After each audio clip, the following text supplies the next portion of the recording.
So today we get to answer a really interesting question on ionizing radiation with photons. So let's look at the question. So when there's an energy transition in the nucleus and a gamma photon is produced, is that similar to Bremsstrahlung radiation, or are the mechanisms different there? Great question, and the mechanisms are different. Now, Bremsstrahlung radiation is largely what we get from X-rays. If you have had a medical X-ray, most of that radiation was Bremsstrahlung.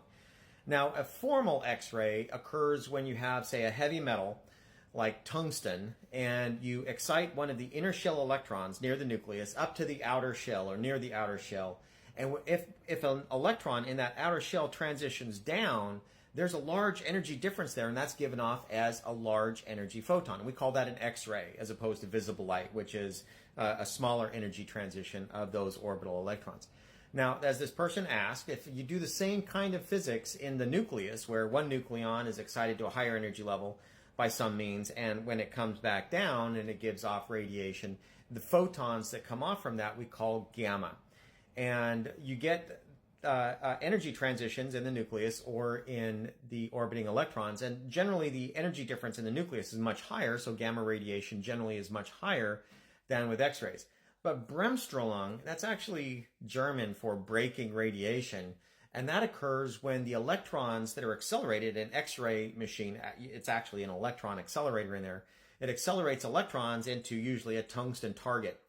And those electrons, they might be a few hundred keV, something along those lines in terms of energy. When they knock those inner shell electrons up to higher energy levels, those will create the traditional X-rays.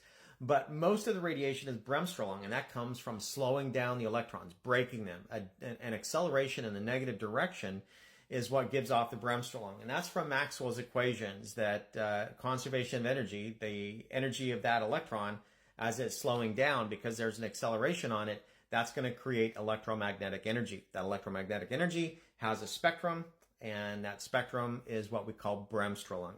So Bremsstrahlung is breaking radiation. It's from the deceleration of electrons. You can also get it with other charged particles, but that's usually where we find it in society today, is in an X-ray machine.